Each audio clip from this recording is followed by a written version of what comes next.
Disney Pixar introduces us to the world of Cars in this 4K Ultra HD release. The House of Mouse finally brings us the first two Cars movies on this format.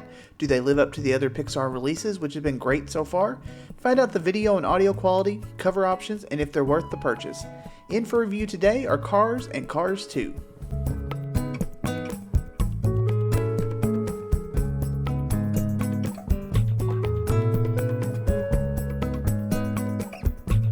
Cars 3 was one of the first Pixar films to hit 4K a few years ago, and I really loved the picture quality on it.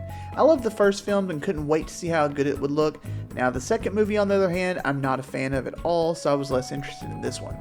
Picture quality on Cars looks great. The HDR color looks beautiful and very vivid.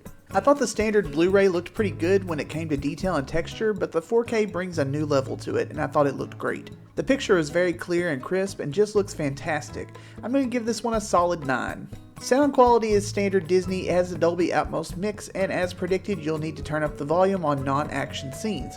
I did think this film had a great use of surrounds with the car engines during the races. I'm going to give it a 6, but would gladly rate it higher if Disney would just increase the volume. Cars 2 is by far my least favorite Pixar film, and it's just a horrible sequel. But the picture quality was just as good as the first one. I have to appreciate the detail and texture and the vivid colors, especially since the film takes place in a Japanese-esque world with lots of neon lights that really pop on screen. I'll give this one a 9 as well. The audio quality is near identical to the first movie in all aspects. It's still loud when there's action and surrounds are great, but when the dialogue's going on, it's very low and hard to hear. I'll give this one a 6. Cover options are the standard release that matches all the other Pixar releases and looks nice just using clip art of the characters.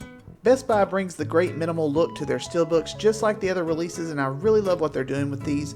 They just look so good. I'm glad to pick these up even though they don't match the standard 4K I have of Cars 3.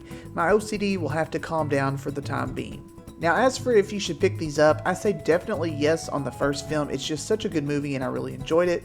But just unless you're a fan or a completist, don't worry about the second one. I mean, yes, the picture quality is nice, but story-wise, this film is just not good, and I would probably not even rewatch it unless I was reviewing a copy. Hopefully this review has helped you out a little when it comes to making a decision. I'll be back tomorrow with another Pixar review. We're almost done with all these releases, everyone. Thanks for watching.